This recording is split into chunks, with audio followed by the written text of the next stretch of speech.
Bom dia, hoje é segunda-feira, 11 de setembro e começa agora mais uma edição do Bom Dia Baixada. Eu sou Nathalie Nanini e vamos juntos até às 9 horas da manhã. 35 milhões de pessoas morreram em todo o mundo por causa de doenças relacionadas à AIDS desde o início da epidemia. No ano passado, 1.800.000 pessoas foram infectadas pelo vírus HIV. Os avanços, os desafios, as pesquisas e os detalhes sobre o remédio que promete melhorar a qualidade de vida do paciente que tem o vírus são alguns dos assuntos que iremos debater no programa de hoje. Na bancada do Bom Dia Baixada, Fábio Mesquita, médico que trabalha para o Departamento de HIV e Hepatites Virais da Organização Mundial da Saúde em Genebra. Doutor Fábio, muito obrigado pela participação do senhor aqui conosco. Seja muito bem-vindo. É um prazer estar com vocês aqui, Nathalie. Bom dia.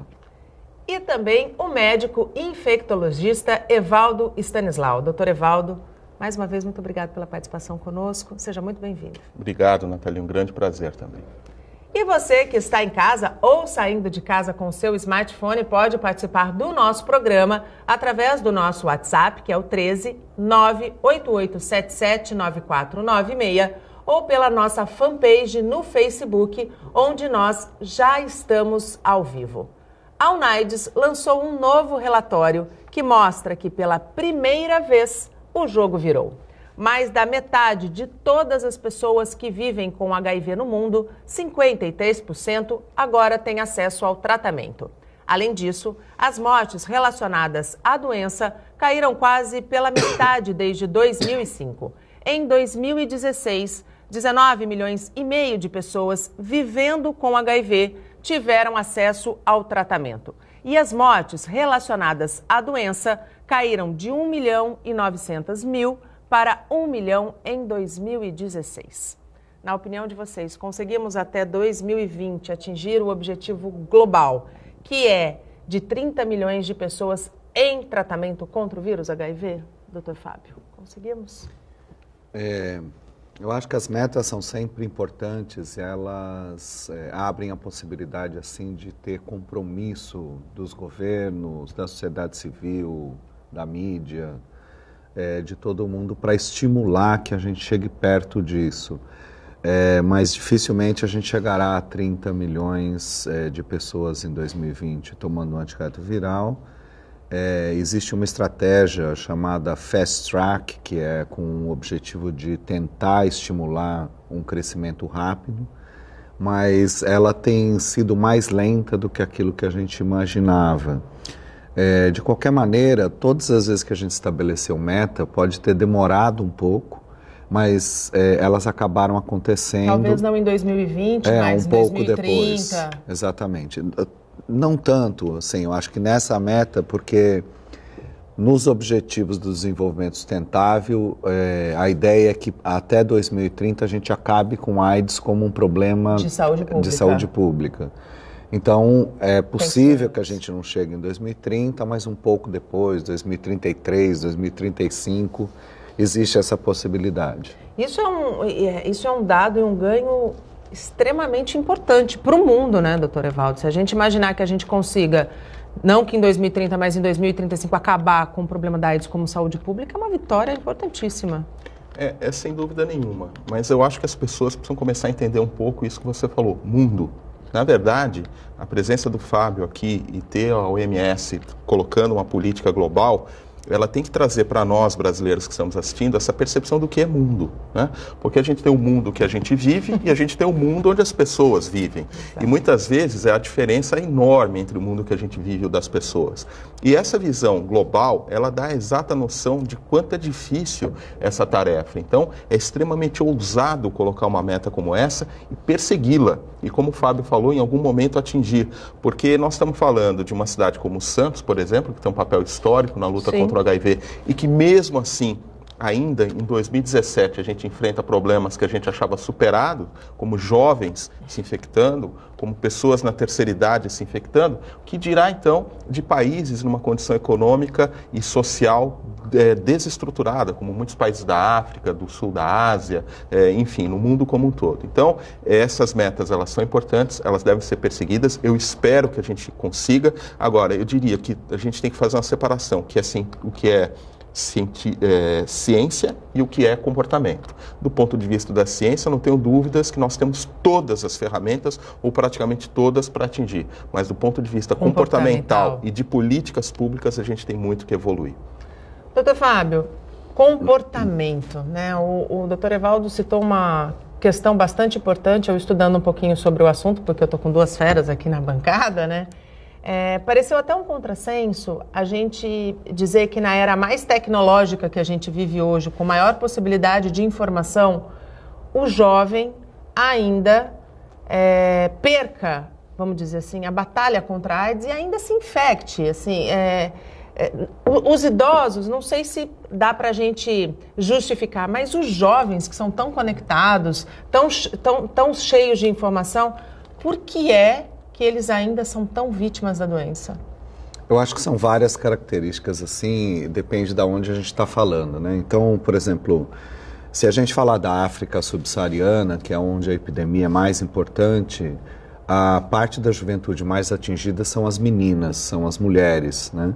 E aí está muito associado ao comportamento social, cultural, de que as meninas acabam tendo relação sexual muito cedo, normalmente com homens mais velhos, existe todo tipo de relacionamento que, sei lá, é bem diferente daquilo que a gente está acostumado aqui desse lado do mundo.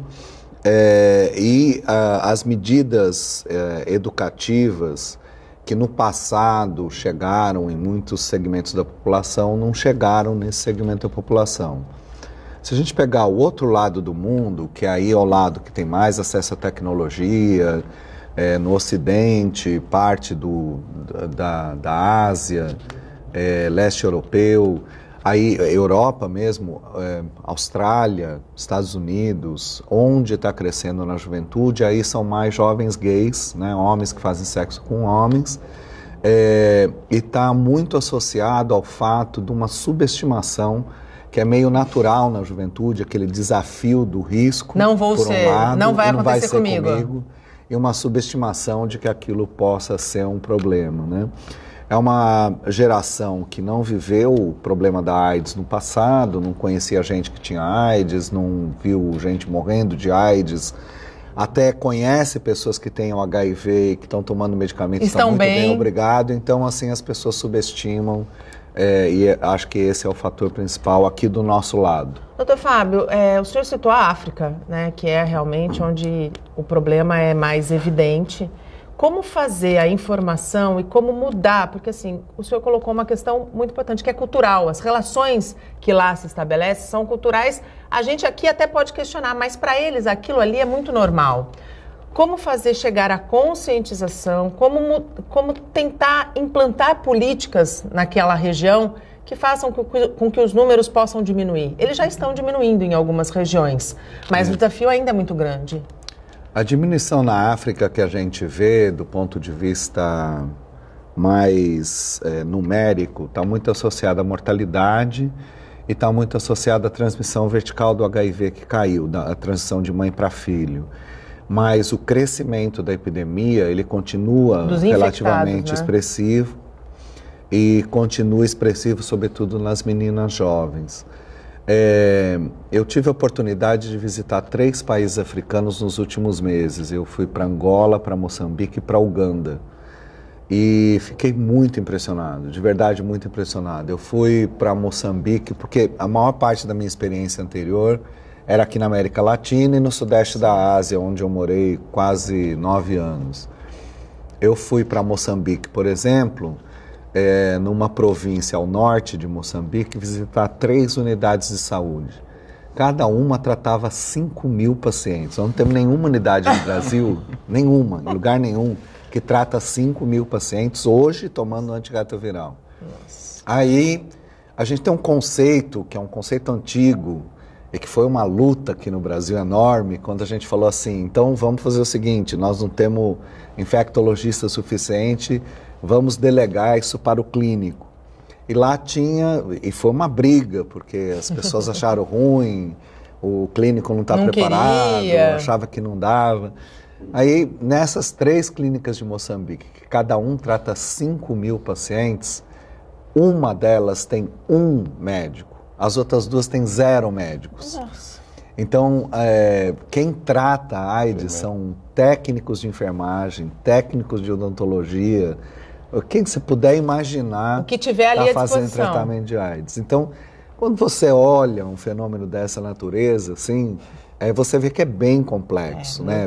Muito mais.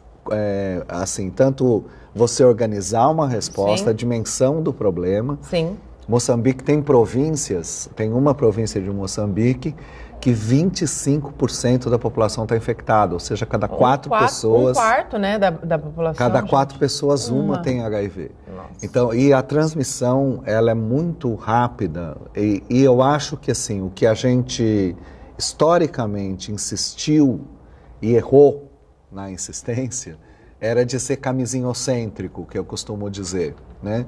E aqui no Brasil também foi uma luta para mudar isso, porque as pessoas achavam que só a camisinha poderia resolver a transmissão do HIV. Não é assim. E hoje nós temos muitas outras alternativas, né?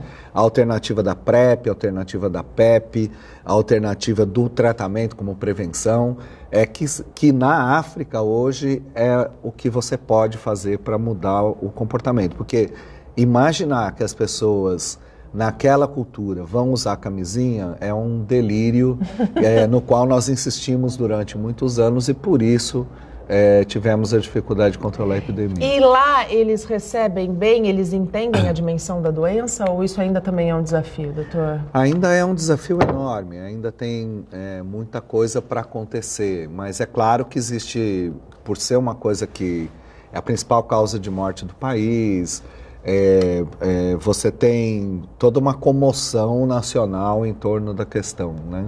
É uma questão relevante para a saúde pública, sem dúvida nenhuma. Os governos lá percebem a importância da implantação de políticas de tratamento, de políticas de conscientização da população? Existem governos e governos, né? E claro que depende do lugar que você está, depende do governador, do administrador local, depende do secretário de saúde. Não é em todos os lugares, como no Brasil também, né? O Evaldo deu alguns exemplos aqui. E no Brasil, Evaldo, como é que a gente pode situar a questão da doença AIDS com a visão do poder público? O nosso governo, a gente viveu, né? Eu era criança quando explodiu a epidemia de AIDS, mas eu acompanhei as políticas públicas, eu acompanhei a mobilização. Hoje, na tua avaliação, ainda falta muito a ser feito?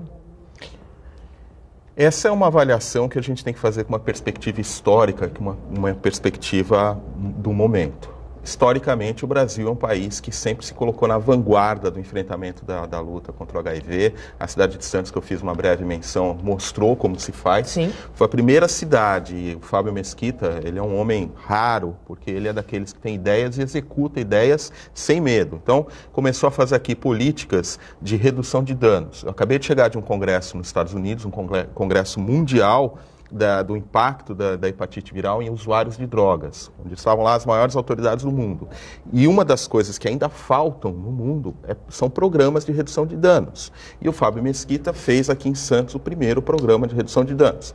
Depois, a cidade de Santos foi a primeira cidade a comprar esses medicamentos que mudaram o panorama da AIDS, que são os medicamentos altamente eficazes no combate ao vírus, não é? E estruturou uma assistência e assim vem acontecendo. E o Brasil não foi diferente. Estruturou um programa, criou políticas públicas, distribui em lei, é garantia do cidadão brasileiro por lei ter acesso aos medicamentos e tudo mais. Então, essa é a perspectiva histórica. O Brasil tem todas as condições de fazer essa virada de jogo, de controlar e vem controlando. O Fábio recentemente era diretor do programa de DST-AIDS aqui do Brasil e mostrou o quanto a gente atingiu essas metas de diagnóstico, de monitoramento de carga viral e de tratamento. Entretanto, como as coisas, né? Chegar no topo, né? No pico de algum lugar, às vezes não é tão complexo. O difícil é se manter lá. Exato. Né? E os desafios, eles são de toda ordem, eles são desafios econômicos. O Brasil hoje vive uma crise econômica. Eles são desafios políticos. O Brasil hoje vive uma crise política. E eu posso dizer aqui, sem nenhum medo de estar falando alguma coisa errada, o Ministério da Saúde sofre na carne esta crise política, porque os melhores quadros do Ministério da Saúde saíram. Sim. Hoje o Ministério da Saúde é um vazio. Nós temos lá ausência de lideranças, ausência de técnicos de qualidade, e quem ficou, e muitos dos que ficaram têm qualidade, mas sofrem essa ausência de liderança, um comando vazio. E isso está se refletindo, evidentemente, algumas políticas que já estavam bem encaminhadas. Estão retrocedendo. Algumas políticas que estavam bem encaminhadas até estão sendo colocadas em prática, como, por exemplo, a introdução da PrEP, como, por exemplo, a troca de alguns medicamentos de mais antiquados por outros melhores, mais modernos, mas eu tenho muita dúvida da capacidade desse atual governo de avançar, de trazer novos ganhos. E, ao contrário, eu que clinico aqui diariamente percebo, inclusive, algumas dificuldades em relação a insumos. Os pacientes estão tendo alguma dificuldade para receber medicamentos. Antes eles iam... Nathalie, quem nos assiste, não é fácil, não é gostoso você ir num serviço de AIDS, retirar o seu remédio. Os pacientes não querem ir lá todo mês, a cada 15 dias ou toda semana para retirar o seu remédio. Eles querem esquecer que tem um problema, irem lá pegar o remédio, ou de preferência alguém tirar para eles, e eles tocarem a sua vida. E agora não. Antes era feita uma distribuição que garantia aí um certo abastecimento, e eles estão tendo que, várias vezes, surgem dúvidas, ansiedade se o medicamento vai ser continuado, e eu acho que vai, porque apesar de toda a crise que a gente vive, eu acho que isso não vai se romper. E a gente tem um problema também com insumos diagnósticos. Então a gente tem visto, coisa que a gente não via no Brasil, alguns problemas para fazer monitoramento do tratamento do HIV. Então, Nathalie, respondendo... Isso é muito arriscado. Respondendo brevemente, o Brasil chegou lá, está no topo, mas para se manter no topo, a crise política e econômica que a gente vive é um problema. Precisa passar, né? A gente precisa readquirir a confiança e a credibilidade, né? Sem dúvida. Algum de vocês aqui é santista? Torce pro Santos? Olha, eu queria dizer que o Fábio Mesquita, não sei se ele vai ter coragem de falar para que time ele torce, mas eu diria que o nosso está em muito melhor situação que o dele. Você é corintiano? Não, eu sou palmeirense. Ah, nós somos, então. Prazer. Mas ontem eu fiquei feliz com a vitória do Santos, porque afinal de contas derrotar o Corinthians... Derrotar o Corinthians em casa, né? E a gente, antes do intervalo, não poderia deixar de falar da vitória sobre o líder Corinthians em casa. Ao vencer por 2-0, o Peixe voltou a sonhar com o título do Brasileirão. A grande arma do Alvinegro durante a partida foi, sem dúvida nenhuma, o contra-ataque. Os gols foram feitos por Lucas Lima e Ricardo Oliveira, que perseguiu o Cássio durante o jogo todo e marcou aos 47 minutos do segundo tempo. A equipe santista se mantém em terceiro lugar com 41 pontos, apenas 2 do vice-líder Grêmio e 9 do Corinthians, que perdeu a terceira partida seguida no retorno. E para quem está chegando agora, abrimos a semana falando sobre AIDS. Para debater o tema, falar das pesquisas, dos desafios e avanços, está na bancada comigo Fábio Mesquita, médico que trabalha para o Departamento de HIV e Hepatites Virais da Organização Mundial de Saúde em Genebra, e o médico infectologista Evaldo Stanislau. Você pode participar do nosso programa através do nosso WhatsApp, que é o 13 98877 9496, ou pela nossa fanpage no Facebook, onde nós estamos ao vivo. Doutor Evaldo, no bloco anterior nós falamos dos jovens e citamos rapidamente a questão da AIDS na terceira idade, né? Nós tivemos um programa onde nós debatemos especificamente o crescimento da AIDS nesse segmento. Como envelhecer com qualidade de vida sendo portador do vírus da AIDS? Olha, Nathalie, esse é talvez o tema mais importante em relação ao HIV. As pessoas que têm a falsa impressão que HIV é um problema resolvido e que se pegar o HIV tudo bem porque tem remédio para controlar, elas se enganam. Porque o HIV, ele induz um status inflamatório no corpo de quem tem o vírus e que vai levar a uma série de outras alterações que aumentam as complicações sistêmicas. Então, quem envelhece com HIV tem um risco de doenças metabólicas, de doença cardiovascular e circulatória maior do que a população geral, né? Então a gente tem dois aspectos. Um, que é o das pessoas que se infectam já com uma idade mais avançada, as drogas antidisfunção erétil, a mudança dos comportamentos sociais e até uma maior liberalidade sexual, inclusive das pessoas mais velhas, torna essas pessoas mais vulneráveis. E elas não têm o hábito da prevenção e sequer têm a percepção do risco. Então, por isso, elas se infectam.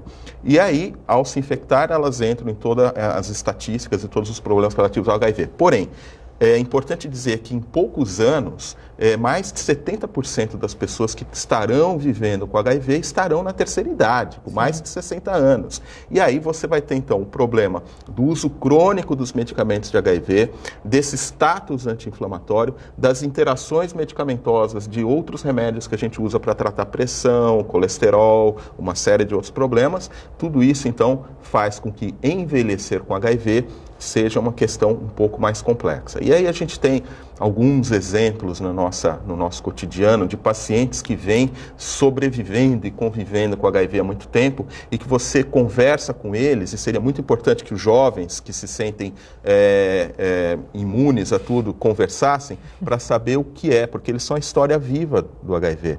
Eles passaram pela primeira leva de que ter o diagnóstico de HIV era uma sentença de morte, que não é. Eles passaram pelos primeiros medicamentos, uma quantidade enorme de medicamentos com muitos de 12 efeitos a 16, colaterais, né? Logo que a e passaram muitos por efeitos graves, como, por exemplo, rarefação óssea, levando a necrose da cabeça do fêmur, e hoje usam próteses ortopédicas e tem problemas cardiocirculatórios, enfim. Envelhecer com HIV é uma realidade, a maior parte dos pacientes com HIV em breve estará na terceira idade e isto não é fácil. Como é que a gente vai ter qualidade, Nathalie, só para concluir? Evidentemente, tendo um bom acompanhamento médico, tendo um bom preparo psicológico e fazendo a prevenção dessas doenças que aumentam a incidência nas pessoas que têm HIV, como as dislipidemias, alterações metabólicas, alterações ósseas. Então, praticando atividade física, tendo uma dieta equilibrada e tratando as complicações. Nós temos uma pergunta no ponto. Pode colocar na tela, por favor? É a Denise Gonçalves de Santos. Como estão as pesquisas em relação à cura da AIDS? Estamos próximos? Em ciência é impossível dizer qual é a nossa proximidade, né? Mas as pesquisas estão bastante avançadas. Eu acho que a grande questão hoje é que ficou bastante nítido com o passar dos anos, de que mesmo quando você derruba completamente a carga viral com os medicamentos, o vírus para de circular, né? Então, assim, quando a gente fala assim, a carga viral caiu, você não encontra vírus no sangue, não encontra vírus no esperma, não encontra vírus na secreção vaginal ou no leite, que seriam as formas de transmissão. Então, você derruba a carga viral, o potencial de transmissão é muito pequeno, muito raro. Mas o vírus vai para um reservatório. E fica lá. E a grande questão, e a grande maioria das pesquisas hoje para cura, são como tirar o vírus do reservatório e matar o vírus depois que você tirou do reservatório. Então, assim, tem muita pesquisa nesse sentido, inclusive aqui no Brasil, alguns grupos, assim, muito interessantes que estão estudando. E tem um potencial enorme de que a gente chegue na cura em breve, mas esse breve é muito difícil de dizer em ciência quando será. Pode ser que aqui, enquanto a gente está conversando... Eles descubram a cura. Eles descubram a cura e pode ser que demore outros 10 anos. Um quadro inimaginável há 21 anos, né? 21 anos que há... Quantos anos tem... Na verdade, são 35 anos que o vírus apareceu. Né? E a epidemia foi em 1900... Você começa a ter, assim, um sinal de que vira uma epidemia no final da década de 80. Final da década de 80, exatamente. Doutor Evaldo, as pessoas que estão infectadas, que são soropositivas, elas já têm a consciência de que quanto mais rápido procurar o tratamento, mais fácil é evitar a transmissão do vírus? Muito boa pergunta, Nathalie. Primeiro, as pessoas que se descobrem infectadas, né? Primeiro, as pessoas não se descobrem. As pessoas têm muito medo do diagnóstico, isso é um equívoco, porque quanto antes começar o tratamento, melhor. Né? Segundo, mesmo aquelas que já estão infectadas, muitas têm receio e evitam vir ao médico, né? Isso é um problema. E a tua pergunta, se elas têm essa noção de que uma vez tratadas elas evitam a transmissão, sequer imaginam isso. Aliás, essa é uma informação que eu quero dar aqui, talvez para muitos vai ser a primeira vez que eles ouçam falar isso, mas pesquisas recentes, recém-apresentadas na França, acompanhando um número grande de pessoas discordantes, onde um parceiro tem o HIV, o outro não tem, e que fizeram uso da medicação em vários esquemas, ou um uso continuar preventivo, né? O que era negativo usou medicação preventivamente, né? E alguns que não usaram, mas que o parceiro tinha carga viral indetectável e que se comprovou de forma cabal que a transmissão do HIV para quem está com a carga viral indetectável, em acompanhamento médico regular e tomando o seu medicamento regularmente, então vou repetir, carga viral indetectável, acompanhamento médico regular e uso contínuo e correto da medicação, essa pessoa não transmite o HIV. Isso é uma informação muito importante, porque serve inclusive para aquela pessoa que tem o HIV e que por vezes está assim, mas eu estou desestimulado, não, porque você ressocializa essa pessoa, ela deixa de ser um pária, ela deixa de se sentir culpada por transmitir o HIV e ela tem um estímulo a mais para tomar o seu remédio, que é assim, tome o seu remédio que você não vai transmitir o HIV, você vai poder ser pai, você vai poder ser mãe, você vai poder ter uma vida normal. Então, é uma informação científica, muito bem embasada, mas que a gente tem que tratar também com responsabilidade, porque senão dá a impressão que todo mundo vai sair por aí fazendo o que bem entende. Então eu vou insistir, tratamento continuado e correto, acompanhamento médico para fazer os exames e ver que a carga viral está indetectável e adesão completa. Ainda há muito preconceito? Ainda há bastante da sociedade e do próprio paciente, porque muitas vezes o maior preconceito é do soro positivo, né? Isso dificulta o tratamento. Sem dúvida. Eu acho que o estigma e a discriminação ainda são um problema bastante importante na luta contra a AIDS em todo o mundo. E aqui no Brasil também. A gente ainda tem que enfrentar isso. Eu só queria voltar um pouquinho nisso que o Evaldo falou, porque essa informação foi aquela que estimulou a gente modificar o protocolo de tratamento no Brasil em 2013. O Brasil fez isso 2 anos antes da Organização Mundial de Saúde. Depois a Organização Mundial de Saúde seguiu esse protocolo a partir de 2015, que é o protocolo de testar e tratar. E ele tem esse objetivo exatamente por causa disso. E para a gente sair, voltando um pouco naquilo que eu falei anteriormente, para a gente sair daquele conceito camisinocêntrico, que a camisinha seria a única forma de prevenção. Se a pessoa estiver tomando medicamentos, se tiver adesão, se tiver carga viral indetectável, ela não tem como transmitir o HIV, mesmo sem usar camisinha. Então, essa é uma questão fundamental que muda completamente o panorama da epidemia. Sem dúvida. O uso do medicamento antirretroviral de uma forma estratégica, que ele pode ser utilizado não apenas para melhorar a condição de vida de cada paciente, para dar uma qualidade de vida melhor, para aumentar a sobrevida, impactar a mortalidade, as complicações, mas que ele também pode ter um impacto na comunidade, que é extremamente importante. E aí tem as 2 outras formas de utilização do antirretroviral, que é a profilaxia pós-exposição.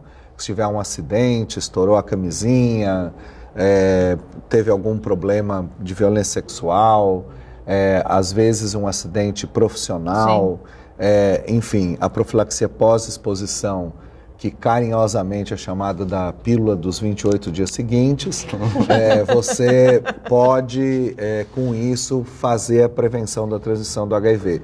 Ou a PrEP, que é a profilaxia pré-exposição, que as pessoas que estão sob um risco bastante acrescido, essas pessoas são hoje estimuladas a tomar profilaxia pré-exposição. Que são pessoas que têm relacionamento com quem é soro positivo, pessoas que estão dentro do tratamento no sistema de saúde, que têm acesso e trabalham, né, diretamente com pacientes. Nathalie, a pós-exposição, a profilaxia pós-exposição, como o Fábio falou, ela tem algumas indicações. A pré-exposição é difícil de falar, né? Porque, em teoria, qualquer pessoa que tem uma vida sexual ativa e que se relacione sem usar o preservativo com parceiros, né? Inclusive, uma questão dentro disso que a gente falou, recentemente nós fizemos pela Sociedade Paulista de Sexologia uma jornada muito boa lá no Hospital Emílio Ribas, e eu ouvi esse debate no final, não é? E a gente falava qual é o parceiro mais seguro para você ter uma relação sexual. Para surpresa de todos, é aquele que você sabe que tem HIV e que toma remédio.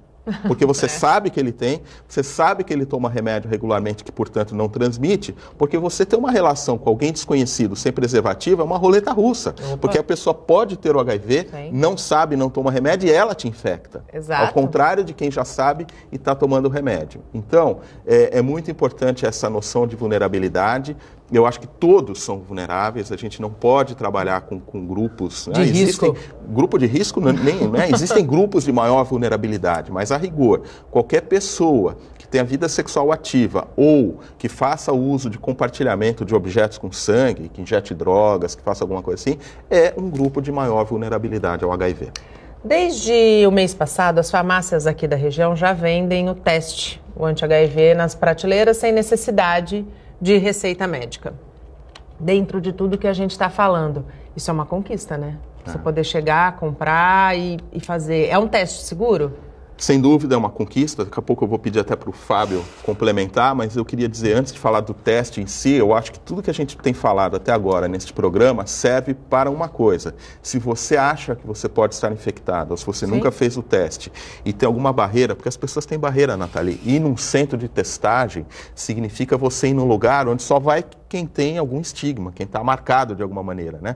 E muitas vezes a pessoa não quer ir até o centro de testagem anônimo, né? Um exame de ou ela sangue. tem vergonha de falar com o médico. Então, ir à farmácia e comprar é uma grande vantagem. E aí, o que a gente falou até agora, se deparar com um resultado positivo, primeiro saber que isso vai ter que ser confirmado com outros testes depois. E segundo, que isso não é o fim do mundo, ao contrário, porque a gente tem tratamento efetivo, seguro e que assegura qualidade de vida e uma vida essencialmente normal para quem tem o HIV, ainda bem, graças aos avanços da ciência. A AIDS como câncer não é mais uma sentença de morte, não pode ser encarada assim mais. Definitivamente, ter HIV não é mais uma sentença de morte. Doutor Fábio, é um teste seguro esse? É extremamente seguro, já tem um no mercado, algumas outras companhias estão registrando na Anvisa, deve ter vários daqui a algum tempo. É extremamente importante isso e, na verdade, o Brasil até demorou, né? A gente ficou brigando com a Anvisa quase 2 anos para conseguir trazer o teste rápido, o autoteste. E o autoteste ele é fundamental exatamente para pegar esse segmento que tem vergonha de chegar na frente de um profissional de saúde ou num serviço especializado e pedir para fazer o teste. Se a gente fizer um paralelo com o teste de gravidez, né, é a mesma coisa. Imagina uma menina adolescente que está na dúvida.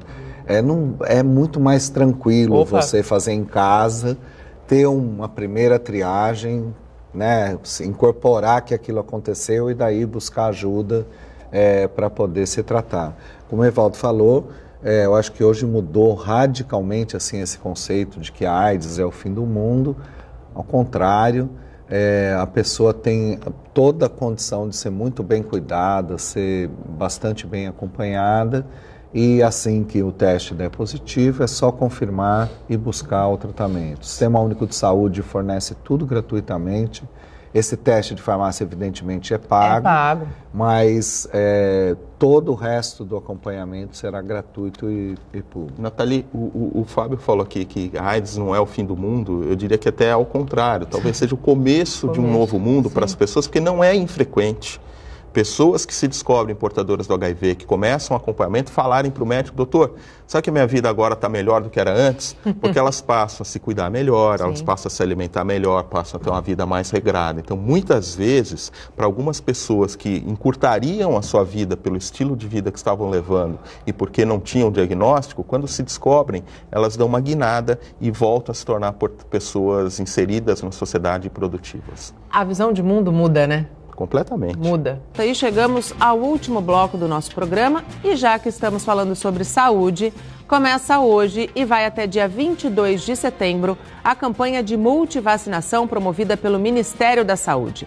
Pelo menos 405.176 crianças e adolescentes até 15 anos devem ser imunizadas na Baixada Santista contra 18 tipos de doenças, entre elas tuberculose, rotavírus, paralisia infantil, febre amarela, meningite C, HPV, entre outras. Aqui na região serão 130 postos distribuídos pelas cidades da Baixada Santista. A meta da campanha de vacinação é colocar em dia a caderneta de cerca de 9.800.000 crianças e adolescentes no estado de São Paulo. É muita gente com a carteira de vacinação fora, né, sem controle. É muita gente, é muito perigoso isso, né? Eu acho que uma das questões fantásticas no Sistema Único de Saúde do Brasil é a possibilidade de vacina gratuita, de diversas vacinas sobre diversas doenças, e são, sem dúvida nenhuma, uma forma de proteção extraordinária. A gente adoraria ter uma vacina para o HIV. Né? HPV, falando em HPV, que é uma das vacinas que vai estar distribuída à disposição na rede pública, e é à disposição para meninos e para meninas. E aí a gente está falando da prevenção de um câncer que mata, né? É o terceiro tipo de câncer que mais mata no mundo, que é o câncer de colo de útero. É uma vacina, de fato, eficaz, doutor? Ela é extremamente eficaz. Segura. A gente teve o privilégio de implantar a vacina do HPV na nossa gestão no Ministério da Saúde, no ano de 2014. E nos países, talvez o país assim, que tenha mais dados sobre resultados da vacina de HPV hoje é a Austrália, mas com resultados extraordinários de impacto no potencial de câncer de colo de útero, e certamente o Brasil terá um impacto muito grande nas próximas gerações, né? Ainda é bastante recente a vacinação do HPV aqui no país, mas é extremamente importante que todas as meninas e agora os meninos também possam ser vacinados para o HPV. Doutor Evaldo, existe uma contracorrente que prega a não vacinação, né? Faz, na minha opinião, isso um desserviço, né? Eu acho que todo tipo de vacina é uma evolução da medicina e é uma luta contra diversas doenças. A gente já conseguiu erradicar algumas doenças a partir da vacinação.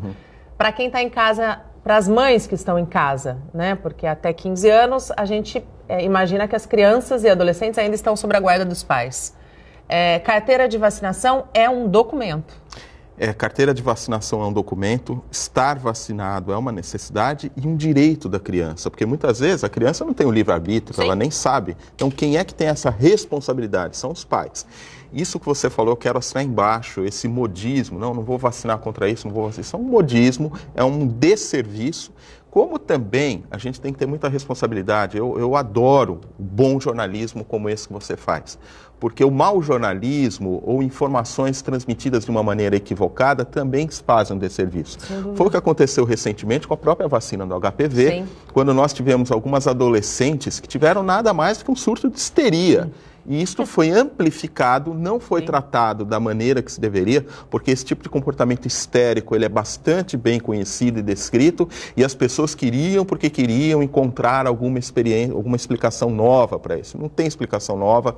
A vacina, as pessoas têm uma ideia de que resolvi incorporar uma vacina e fazem. Não, são muitas reuniões, muitas avaliações, uma expertise enorme colocada antes da incorporação de uma vacina. Então, quando a vacina da HPV foi colocada na rede pública, ela passou por várias e várias sessões de análise extremamente profundas. Então, quando a imprensa divulga alguma coisa de maneira irresponsável, isso acaba trazendo um impacto. Então, vacina, de uma maneira geral, é sempre bom, é sempre necessário, e o Brasil, através do PNI, cumpre o seu papel. E as mamães, aos papais, a todos os responsáveis pelas crianças, participem dessa campanha, coloquem em dia as carteirinhas de vacinação, porque são direito das crianças. É um direito e um dever dos pais, né? Dos pais responsáveis. Vamos voltar a falar um pouquinho do nosso tema central, que é a AIDS. Na França, na 9ª conferência, foi apresentado um remédio, um medicamento que promete melhorar a qualidade de vida dos pacientes que têm o HIV. Desde que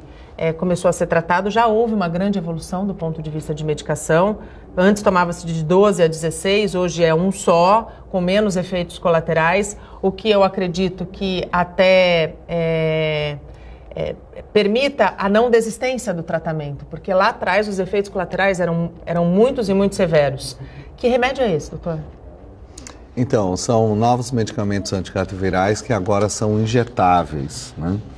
E são de longa duração. É um avanço extraordinário, é uma coisa assim que pra gente, eu comecei a trabalhar com AIDS em 1987, em 87 a gente não tinha nada, absolutamente nada. Em 89 surgiu o AZT, que era o primeiro medicamento, era uma monodroga, teve um impacto, mas como monodroga não funcionou muito bem. Em 1996 aparece o coquetel. O coquetel vinha com 3 medicamentos diferentes, com 12 a 16 comprimidos por dia, isso se a pessoa não tivesse nenhuma infecção oportunista. Se ela tivesse tuberculose, tivesse alguma outra coisa, isso aumentava para 20, 24 comprimidos por dia. E os efeitos colaterais dessas drogas eram muito grandes, né? A lipodistrofia, o problema ósseo que o Evaldo descreveu, eram efeitos assim de grande impacto na vida das pessoas, né? Bom, e a gente evoluiu muito. A droga de primeira escolha no Brasil até recentemente era uma monodroga, quer dizer, um monocomprimido com 3 drogas nele, efeito colateral menor do que 5%, era muito baixo o efeito colateral. E assim, um sucesso absoluto em termos de aumento de adesão ao tratamento, porque é claro, quanto menos pílulas você toma, maior adesão, e a gente consegue ver isso se você vê o histórico de carga viral suprimida no Brasil, com a introdução de um único comprimido, que era a dose fixa combinada, a carga viral aumentou muito na população em tratamento. Agora, teve uma mudança para a adaptação de um novo medicamento extremamente importante, é um progresso grande, e agora surge na França a descrição desse medicamento injetável. O medicamento injetável, a expectativa é de que ele possa ser tomado a cada 2 meses. Nossa, isso significa que a pessoa vai tomar 6 injeções por ano e ela estará tratada para o HIV durante o ano todo. Então, a gente sai de uma situação de 0 medicamentos para 16 comprimidos, para 1 e agora para uma injeção, 6 injeções por ano. É uma coisa impensavelmente extraordinária. É extraordinário. Para o combate à doença, para o combate à transmissão, é maravilhoso, né? As perspectivas são ilimitadas, realmente. A gente pode efetivamente, inclusive, controlar a adesão, né, em tempo real. A pessoa vai lá, você documenta que ela tomou o comprimido, ainda é uma questão que você tem que tomar em casa, você vai verificar se tomou ou não tomou, vai fazer exame. Com medicamento injetável, você faz e sabe que a pessoa tratou. É maravilhoso. Já existe a expectativa dessa medicação estar à disposição?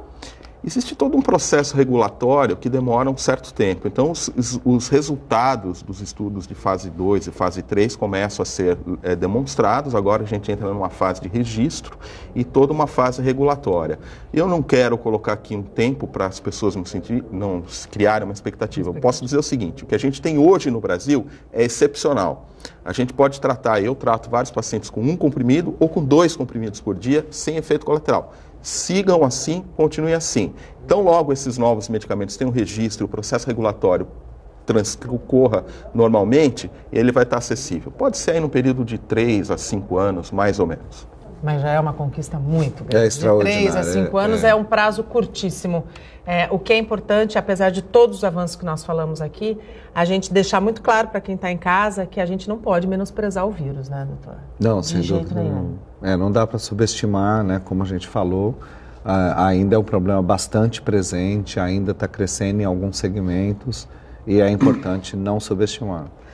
Evaldo, para encerrar o programa, eu não podia deixar de fazer uma correlação, porque você citou muito bem a crise econômica e política, e nós tivemos esse fim de semana mais um capítulo dessa novela de corrupção no nosso Brasil.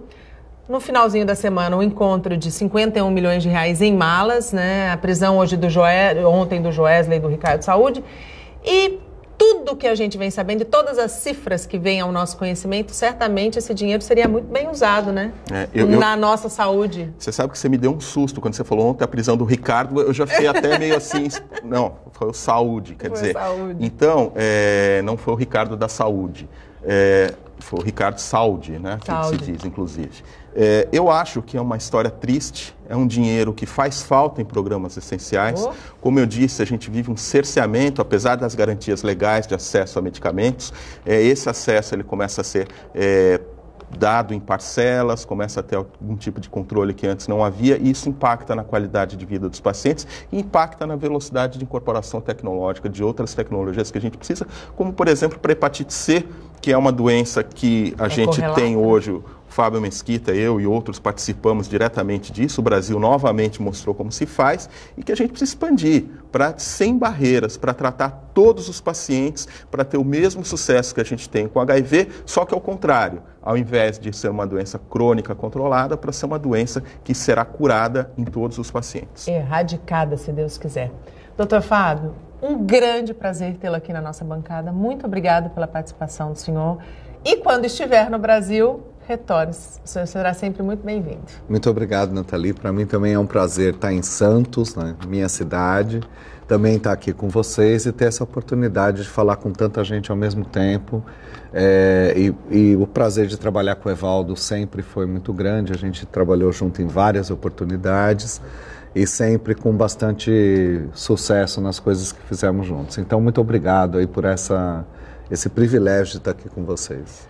Evaldo, muito obrigado pela tua participação aqui conosco. Foi sem dúvida uma bancada onde eu aprendi muito mais do que eu falei, do que eu informei. Eu estou com dois, como eu disse no Facebook, dois monstros aqui da saúde, que tratam com muito amor aquilo que fazem e que vibram com cada conquista que conseguem. Muito obrigada, Evaldo. Nathalie, eu aqui tenho que agradecer e dizer para vocês aqui ao vivo que eu acho que esse programa realmente ele merece ser guardado, visto e revisado sempre. Porque o Fábio falou que a gente trabalha junto, mas o Fábio é mais velho que eu, está há mais tempo que eu na vida pública e na saúde em especial. E é uma honra para a gente, é uma deferência realmente ter o Fábio, que é um homem que fez tanto na luta contra a AIDS, fez tanto na luta contra a hepatite, que agora não é diferente, não é sem outra razão, que a Organização Mundial da Saúde o levou para uma posição estratégica e lá ele está agora ajudando países da África, como já fez na Ásia, e como continua ajudando no mundo. Semana que vem a gente tem uma reunião em Genebra para tratar de uma nova guia contra a hepatite C. Lá estará o Fábio, lá estarão outras autoridades globais e certamente é assim que a gente faz. Então, Nathalie, foi uma honra, realmente uma situação rara, a gente está aqui numa bancada como essa e como você falou. Eu tenho só que agradecer essa oportunidade e que todos que estão ouvindo tenham tomado as lições e que possam ter uma vida melhor. Obrigado. Muito obrigada, Evaldo. O Bom Dia Baixada fica por aqui. Você pode ficar bem informado sobre tudo o que acontece na região e no mundo acessando Santa Portal. Eu volto amanhã às 8 horas da manhã.